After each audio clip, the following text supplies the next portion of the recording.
Hello दोस्तों, तो कैसी चल रही है आपकी पढ़ाई। मेरे ख्याल से आपकी पढ़ाई बहुत अच्छी से चल रही होगी, आप बहुत अच्छे से प्रिपरेशन कर रहे होंगे। तो वेलकम टू माय चैनल। यदि आप इस सेशन में मैं वोकेबलरी कराने वाला हूं, जैसे कि आप मैं पिछले सेशन में कराया था, वहीं से हम स्टार्ट करेंगे। ठीक है, तो जैसे कि आपको पता है कि मैं जो वोकेबलरी याद कराता हूँ बहुत ज़्यादा रियल लाइफ से कनेक्टेड होता है। ठीक है, बहुत ही आसानी से आप याद कर सकते हैं। ठीक है, मैं जो भी वर्ड यहाँ पे कराता हूँ, आप डिस्क्रिप्शन में लिंक है, वहाँ पे टेलीग्राम का लिंक है, वहाँ से आप ज्वाइन कर लीजिएगा, क्योंकि इसका पीडीएफ वहाँ पे प्रॉपर तरीके से वीडियो अपलोड होने के बाद मैं प्रॉपर तरीके से उस पर क्या करता हूँ, पीडीएफ दे देता हूँ, आप वहाँ से डाउनलोड कर सकते हैं। बने रहिएगा हमारे साथ। यदि आपको भी वोकेबलरी याद करने में प्रॉब्लम होती है तो आप मेरे से जुड़े रहिए, क्योंकि मैं बहुत ही बाइलिंगुअल तरीके से और बहुत ही ट्रिकी और रूट वर्ड के अकॉर्डिंग हम क्या करते हैं, वोकेबलरी को अच्छी तरह से रिमेंबर करते हैं, यानी कि याद करते हैं। ठीक है, तो बने रहिएगा। हम अब आगे चलते हैं। ठीक है, चलिए इसका मतलब पहले देखिए 84 नंबर आ गया है। ठीक है, देखिए अ रेनी डे, आप सभी को पता होगा रेनी का मतलब क्या होता है, बारिश होना। क्या रेनी डे यानी कि दिन, इसका मतलब तो सबको पता होगा ना। ठीक है, डे का मतलब होता है दिन, या फिर और शुद्ध हिंदी में जाए तो उसका मतलब दिवस हो जाता है। ठीक, देखिए अ रेनी डे की बात करते हैं, यानी कि बारिश का दिन। कैसा बारिश का दिन। आप एक बात बताइए, आपको एक ऑफिस जाना है या फिर स्कूल जाना है या फिर कहीं भी जाना है, और जाना बहुत ही ज़रूरी है। क्या बहुत ही ज़रूरी है, और बहुत ज़्यादा आंधी तूफान बारिश उरिश हो रहा है, तो क्या आप जा पाइएगा। उस सिचुएशन जो आपका कैसा सिचुएशन हो जाता है, बहुत ही ज़्यादा डिफिकल्ट सिचुएशन आ जाता है, आप नहीं जा पाइएगा। ठीक है, आपको एक प्रॉपर जाने के लिए क्या होना चाहिए, एक साधन ढूंढना पड़ेगा। तो वहाँ पर हम लोगों को क्या होती है, कठिनाई होती है। बारिश के दिन में क्या होती है, हमें कठिनाई होती है। ठीक है, आगे चलते हैं। अरे ऑफ होप्स। देखिए होप का मतलब होता है आशा, और रे का मतलब होता है किरण। इसका मतलब होता है रे ऑफ होप्स मतलब आशा की किरण। इसको अगर एक्सप्लेन रियल लाइफ में करें, देखिए मान लीजिए आप एक बहुत बहुत ज़्यादा मुसीबत वाला टाइम में क्या होता है, बहुत फंसे हुए हैं। ठीक है, आपका कोई सहायता करने वाला नहीं है। कोई जैसे कि आज अभी प्रिपरेशन कर रहे हैं, आपको कोई पूछने वाला नहीं होगा। कोई नहीं पूछता होगा कि भाई कैसा पढ़ाई चल रहा है, कैसा हो रहा है, तुम्हारे लाइफ में क्या चल रहा है, कोई कुछ पूछने वाला नहीं होगा, कुछ नहीं। लेकिन अगर आपसे एक ऐसा फ्रेंड होता है जो आपको मोटिवेट करता है, एक सच्चा फ्रेंड ही आपको क्या करता है, मोटिवेट करता है। और वो क्या काम करेगा कि वो सब समय पर क्या होता है, मोटिवेट करते रहता है। आप बहुत ज़्यादा क्या कहते हैं उसको, आप बहुत ज़्यादा क्या कहते हैं, आप बहुत ज़्यादा वीकनेस फील कर रहे हैं, या फिर आप बहुत ज़्यादा आपको लग रहा है कि नहीं नहीं निकलेगा एग्जाम, ये वे फलना चला, बहुत नेगेटिविटी आपके माइंड में आ रहा है। तो उस समय क्या होता है कि आपको सब कुछ लगता है कि कुछ अब सब खत्म होने वाला है, आपको पूरा कुछ खत्म होने वाला, सारा सपना टूट जाएगा। आप नहीं, उस समय जो फ्रेंड्स ऐसा काम करता है, एक कह सकते हैं आशा की किरण की तरह काम करता है। वो आकर के और समय समय पर क्या करता है, मोटिवेट करते रहता है। तो उसी को कह सकते हैं हम आशा की किरण। जहाँ आपको कोई रास्ता नहीं दिख रहा था कि हाँ कुछ होगा, हो भी सकता है या फिर नहीं हो भी सकता है, और उसी समय आपको कोई ऐसा बंदा मिल जाता है, या फिर कोई ऐसा हो जाता है जो आपके कान में कुछ ऐसा बोलता है, तो वो बहुत ज़्यादा क्या होता है, आपको रिलीफ मिलता है। अंदर से क्या होता है, बहुत ज़्यादा रिलीफ मिलता है कि चलो इसमें कुछ तो बचा हुआ है, अभी पूरी तरह से ख़त्म नहीं हुआ है। उसी को कह सकते हैं आशा की किरण कह सकते हैं। क्या कह सकते हैं, आशा की किरण कह सकते हैं। यानी कि आप बहुत कठिनाई में हो और आपका कोई एक ऐसा फ्रेंड्स आता है और आपके कानों में क्या, या फिर कुछ भी कानों में एक ऐसा चीज़ बोलता है जिसके आपके अंदर में बहुत ही रिलीफ मिलता है, आपका मन पूरा से पूरा शांत हो जाता है। ठीक है, अब इसकी बात करते हैं। अ रेड लेटर डे का मतलब क्या होता है, डे का मतलब दिन, रेड लेटर का मतलब क्या होता है, अ इम्पॉर्टेंट डे, यानी कि बहुत ही महत्वपूर्ण दिन। जैसे कि मान लीजिए आप अभी प्रिपरेशन के दौर में चल रहे हैं, आप बहुत अच्छी से प्रिपरेशन कर रहे हैं। इसमें क्या होता है कि जब आप प्रिपरेशन कर रहे हैं, एग्ज़ाम देंगे, जब आपका एग्ज़ाम क्वालिफाई हो जाएगा, उसके बाद आपका जो मन चाहा पोस्ट मिलेगा, क्या करते हैं आप सेलेक्ट आप सपना, अभी थोड़ा इमेजिन कीजिए कि आपने एक अच्छा सा एग्ज़ाम दिया। ठीक है, आप बहुत अच्छे से पोस्ट पे गए। ठीक है, पोस्ट पे गए, उसके बाद आपके घर पे क्या आ गया, ज्वाइनिंग लेटर आ गया। क्या आ गया, ज्वाइनिंग लेटर आ गया। तो आप वो दिन कभी भूल पाइएगा, नहीं भूल पाइएगा। उसी को कह सकते हैं और रेड लेटर डे। और जो लेटर आया वो रेड में लिखा हुआ था, बस याद करना है। ठीक है, लेटर आया, ज्वाइनिंग लेटर आया घर पे, तो वो हमारे लिए क्या था, बहुत इंपॉर्टेंट दिन हो जाता है। ठीक है, उसी को कहते हैं और red letter day. Red letter से लिखा हुआ हमारे यहाँ क्या आया था, ज्वाइनिंग लेटर आया था, इसलिए कह सकते हैं important day. A red rag to a bull, a red rag to a bull, ये सभी आपको पता होगा, लेकिन इंग्लिश में लिखा हुआ है इसलिए आप सभी को कन्फ्यूजन होगा। जैसे कि रेड रैग, इसका मतलब होता है लाल कपड़ा, और बुल का मतलब आपको पता है सांड। अगर सांड को आप लाल कपड़ा दिखाइएगा तो उसको क्या कर रहे हैं आप, उसको चिढ़ा रहे हैं। क्या कर रहे हैं, उसको आप क्या कर रहे हैं, उसको आप क्या कर रहे हैं, यानी कि उसको प्रोवोक कर रहे हैं, उसको चिढ़ाने का काम कर रहे हैं, उसको क्या बोलते हैं, उसको कहते हैं ना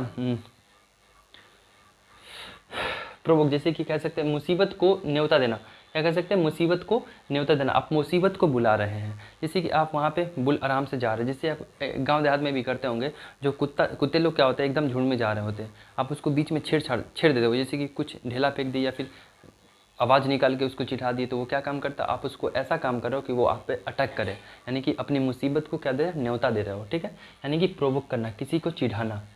red rag to a bull, यानी कि बुल को लाल कपड़ा दिखाना, इसका मतलब क्या होता है, मुसीबत को न्योता देना, इसलिए कभी भी बुल को लाल कपड़ा आप नहीं दिखाइएगा। और rolling stone gather no moss, देखिए रोलिंग स्टोन का मतलब क्या होता है, यानी कि लुढ़कता हुआ पत्थर, ठीक है। और गेदर का मतलब होता है कलेक्ट करना, या फिर कलेक्शन कह सकते हैं, या फिर एक गुच्छा कह सकते हैं, ठीक है, जो बांध करके रखता है। गैदर का मतलब होता है कलेक्शन, ठीक है, कलेक्शन होता है, यानी कि इसका मतलब होता है रोलिंग स्टोन नो मॉस। देखिए a person who does not settle in on place for a long time, यानी कि एक ऐसा पर्सन जो एक जगह पे ज़्यादा दिन तक नहीं ठहरता, यानी कि वो घूमते रहता है, क्या कहते हैं, घूमते रहते, कभी यहाँ कभी वहाँ, कभी यहाँ कभी वहाँ, ठीक है, घूमते रहता है। इसका मतलब हुआ रोलिंग स्टोन, जैसे कि मान लीजिए आप एक रोलिंग स्टोन, जैसे कि रोलिंग स्टोन यानी कि पहाड़ है, ठीक है, पहाड़ पर से जो पत्थर क्या करता है, लुढ़कते जाता है, यानी कि ग्रुप करके आता है, तो उसमें बहुत ज़्यादा क्या होता है, फ्रैक्शन होता है, जिसके कारण से उसमें काई नहीं लगता है, काई लग जाता है ना, उसमें काई नहीं लगता है, इसी से यहाँ पर आया है। जब आप लुढ़कते रहिएगा ना, तो आप, इसका मतलब होता है समृद्धि, इसका मतलब क्या होता है, मॉस का मतलब होता है समृद्धि। नो मॉस, आपके पास पैसा या फिर समृद्धि या फिर फेम कुछ भी नहीं आएगा अगर आप इधर से उधर भटकते रहेंगे। आप अगर कॉन्स्टेंट होकर के आप एक चीज़ पे लगे रहिए, तो एक न एक दिन आपको जरूर सफलता मिलेगी, ठीक है। जैसे कि रोलिंग स्टोन जो लुढ़कता रहता है और फ्रैक्शन होता है, उसके चारों तरफ क्या लगता है, फ्रैक्शन लगता है, जो क्या होता है, उसमें काय नहीं लगता, यानी कि काय नहीं लगता है, ठीक है। तो यहाँ पे आ सकते हैं rolling stone gather no moss, यानी कि जो इधर उधर घूमते रहता है, जो एक जगह पे फोकस नहीं करता, उसको क्या करता है, उसको समृद्धि नहीं मिलती, यानी कि उसको सक्सेस नहीं मिलती है, उसी को कह सकते हैं अ person who does not settle in on place, किसी जगह पे, एक ऐसा पर्सन जो किसी जगह पे सेटल नहीं होता है एक लंबे समय के लिए, और स्थिरता से कभी भी सफलता नहीं मिलती है। देखिए और रोटेन एप्पल, आपको भी ये पता होगा, जैसी संगत वैसी आपका संगत हो जाता है, ठीक है। जैसे कि मान लीजिए आप एक 4 फ्रेंड्स हैं, ठीक है, आलू का एग्जांपल ले लेते हैं। मान लीजिए एक बॉक्स है, क्या है, एक थैला है, ठीक है, थैला है, इसमें बहुत सारे आलू हैं, क्या है, बहुत सारे आलू, ठीक है, बहुत सारे आलू। मान लीजिए अगर एक आलू सड़ जाता है, क्या होता है, एक आलू सड़ जाता है, तो ये क्या काम करेगा, इसे भी सड़ा देगा, इसे भी सड़ा देगा, ये आसपास जितने भी आलू है सबको खराब कर देता है। और रोटेन का मतलब होता है खराब, रोटेन का मतलब होता, सॉरी, रोटेन का मतलब होता है खराब, क्या करना, खराब, या फिर सड़ा हुआ, क्या कह सकते हैं, सड़ा हुआ एप्पल। यानी कि a single bed person things in a group, यानी कि किसी भी ग्रुप्स में क्या होता है, एक सिंगल बैड पर्सन होता है, सिंगल बैड पर्सन होता है जो पूरी ग्रुप को क्या कर सकता है, खराब कर देता है, यानी कि बुरी संगत कह सकते हैं। जैसा संगत होगा आप वैसा ही बनिएगा, इसलिए आपका संगत बहुत ज़्यादा इंपॉर्टेंट करता है। अगर आपका फ्रेंड्स है तो फ्रेंड सर्कल अपने मजबूत कीजिए, यानी कि आपका जो फ्रेंड है वो बहुत ही अच्छे होना चाहिए, बहुत अच्छे विचार के होने चाहिए, ठीक है। अ सेक्रेड काउ, यहाँ पे देखिए, और सेक्रेट काउ का मतलब होता है, सेक्रेट का मतलब होता है पवित्र, क्या होता है, पवित्र गाय। आप लोग को पता है कि हम लोग के धर्म में जो पवित्र, मतलब वैदिक काल में ही कहा गया है कि मतलब काव जो होता है पूजनीय होता है, काव को, गाय को क्या कर सकते हैं, माता के समान मनाया गया है, ठीक है, और गाय की पूजा की जाती है। इसका मतलब होता है गाय जो है पवित्र है, क्या है, पवित्र पशु है। इसका मतलब a person never to be criticise, यानी कि एक ऐसा person never to be criticise, जिसे क्रिटिसाइज नहीं कर सकते, जिसका आप क्या कर सकते, अपमान नहीं कर सकते हैं, ठीक है। यानी कि गाय की आप कभी भी अपमान नहीं कर सकते हैं, यानी कि एक ऐसा पर्सन जिसे आप कभी भी अपमान, सोच के भी, चाहे वो गलत हो या फिर सही हो, सोच के भी क्या कर सकते हैं, अपमान उसका नहीं कर सकते हैं। आइए, a safe pair of hands, इसका मतलब क्या हुआ, सेफ पेयर का मतलब होता है साफ, सेफ पेयर का मतलब क्या होता है, सेफ पेयर का मतलब होता है अच्छा हाथ, अच्छा हाथ, यानी कि क्या कहते हैं, हैंड, यानी कि एक ऐसा हैंड जिसका सेफ हो, बहुत पूरी सेफ हो, कोई नुकसान नहीं करता है, कोई भी खतरा नहीं हो उससे, हर एक रिलायबल पर्सन हो जाता है। क्या होता है, रिलायबल पर्सन होता है, यानी कि आप मान लीजिए आपके पास एक बहुत इंपॉर्टेंट कागज़ है, या फिर बहुत ही ज़्यादा बहुत ही ज़्यादा इंपॉर्टेंट क्या है, कुछ वर्क है, आप उसी को आप क्या करेंगे, उसी व्यक्ति को उस काम को सौंपिएगा जो बहुत अच्छे तरीके से कर ले, बहुत ही प्रॉपर तरीके से कर ले, जो कि आपके काम को बिगाड़े नहीं। ठीक है, तो उसी को कह सकते हैं अ सेफ पेयर हैंड्स, यानी कि हमारा जो हाथ होना चाहिए, उसका जो हाथ है बहुत सेफ है, बहुत सेफ है, यानी कि इसके हाथ में जो चला गया वो कभी भी सामान या कभी भी कोई भी काम खराब नहीं होता है। ठीक है, तो इसका मतलब सेफ पेयर हैंड का मतलब तो रिलायबल पर्सन, एक ऐसा पर्सन जिस पे आप ट्रस्ट कर सकते हैं, जिसे आप भरोसा कर सकते हैं कि ये अच्छा काम करेगा। ठीक है, अ सी चेंज, सी चेंज का मतलब होता है, देखिए आपने क्या किया, समुद्र आपको पता है बहुत बड़ा समुद्र होता है। ठीक है, आपने क्या किया, समुद्र ही पूरा चेंज कर दिया। इसका क्या मतलब है, समुद्र चेंज करने का मतलब है कंप्लीटली चेंज हो जाना। क्या हो जाना, और सी चेंज का मतलब होता है कंप्लीटली ट्रांसफॉर्मेशन। कंप्लीटली ट्रांसफॉर्मेशन का मतलब होता है पूरी तरह से, एक रील्स नहीं वायरल है, जस्ट में हालात बदल गए और जज्बात बदल गए, वही कह सकते हैं। 80 चेंजेस का मतलब होता है हालात भी बदल गया और जज्बात भी बदल गया, यानी कि पूरी कंप्लीटली ट्रांसफॉर्मेशन हो जाएगा, यानी कि पूर्ण परिवर्तन, सारा का सारा परिवर्तन हो जाता है। ठीक है, सारा का सारा क्या हो जाता है, परिवर्तन हो जाता है, उसे कहते हैं सी ट्रांसफॉर्मेशन। सी का मतलब समुद्र, क्या समुद्र कभी चेंज हो सकता है, बिल्कुल हो सकता है, लेकिन अगर हुआ है तो इसका मतलब होता है पूरा कंप्लीट ट्रांसफॉर्मेशन, यानी कि पूरा परिवर्तन हो चुका है। A shot in the arm का मतलब होता है हाथ, और शॉट कह सकते हैं इंजेक्शन।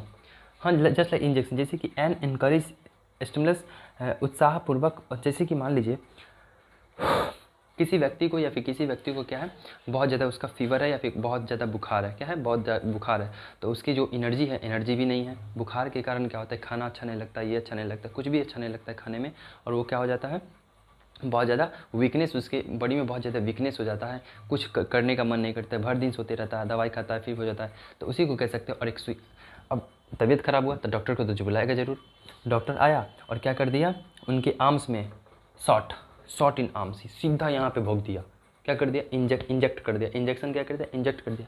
जैसे ही उसके बॉडी में इंजेक्ट हुआ इंजेक्शन, तो क्या होता है, इनकरेज, उसके बॉडी में क्या होता है, पूरे उसका जो क्या होता है, बहुत ज़्यादा उसके अंदर फुर्तीला आ जाता है, बहुत ज़्यादा एनर्जी आ जाता है, बहुत ज़्यादा क्या हो जाता है, एक्टिवनेस उसमें आ जाता है। ठीक है, इसी को कह सकते हैं असॉट इन आर्म्स, यानी कि हाथ में जब सुइया पड़ता है तो क्या हो जाता है, इंजेक्शन पड़ता है, तो हम लोग क्या करते हैं, एनर्जेटिक हो जाते हैं, और इंकरेजमेंट हमें क्या मिलती है, उत्साहपूर्वक प्रोत्साहन मिलता है कि चलो अब मैं ठीक हो गया हूँ। असाइड फॉर सोर आइज, यहाँ पे देखिए सोर आइज का मतलब क्या होता है, दुखी आँख या फिर थकी हुई आँखें, दुखी आँखें या फिर थकी हुई आँखें, जैसे कि साइड का मतलब तो देखना, यानी कि फॉर सोर आइज़ के लिए कुछ ऐसा चीज़ देखना, यानी कि थकी हुई आँख ने क्या किया, एक ऐसा चीज़ देख लिया, थकी हुई आँख ने एक ऐसा चीज़ देख लिया जिससे कि अ पर्सन और thinks that one is extremely pleased and relieved to see, उसे देखने के बाद उसे बहुत ही ज़्यादा राहत मिलता है और उसे बहुत ही ज़्यादा खुशी होता है। जब एक पिता थक हार करके बाहर से काम करके, बहुत ही ज़्यादा हार्ड वर्क करके, जब लास्ट में घर पे आता है और छोटे से बच्चे को, अगर अपने बच्चे को खुश देखता है, क्या देखता है, अगर खुश देखता है तो इसकी चेहरे पे क्या होता है, हंसी आ जाती है, और इनके अंदर जितने भी क्या बोलते हैं, जितने भी दुख हो, पीड़ा हो, जितने भी कष्ट हो, जितने भी वो इतना हार्ड वर्क करके आया है, उसका जितने भी टेंशन हो, क्या हो जाता है, उसकी खुशी देख करके मुक्त हो जाता है, यानी कि सारी की सारी गम मिट जाते हैं। उसी को कह सकते हैं अ साइट फॉर सोर आइज़। ठीक है, आप सभी को बहुत अच्छे से आया होगा। अगर आप इनमें से कोई भी अगर इडियम्स आपको समझ में नहीं आया है तो कमेंट सेक्शन में जवाब दे दीजिएगा, मैं उसे फिर रील के माध्यम से क्या करूँगा, उसको एक्सप्लेन करके मैं आप तक पहुँचाने का प्रयास करूँगा। ठीक है, यदि आपके पास कोई ऐसा इडियम्स है, ऐसा वर्ड्स है जो आपको बहुत कन्फ्यूजन क्रिएट करता है और आपको याद नहीं होता है, तो कमेंट सेक्शन में उस वर्ड्स को ज़रूर लिखें। हम उस वर्ड्स को भी हम क्या करेंगे, अपने तरीके से और अपने माध्यम, आप इस चैनल के माध्यम से या फिर डिस्क्रिप्शन में लिंक है उसके माध्यम से क्या करेंगे, हम आपके समय पहुंचा देंगे और आपको वो कैब अच्छे से याद करा देंगे। ठीक है, तो अगर वीडियो अच्छा लगे तो कमेंट जरूर कीजिएगा, शेयर जरूर कीजिएगा, और लाइक एंड सब्सक्राइब तो ज़रूर ही कीजिएगा। ठीक है, तो धन्यवाद, चलते हैं।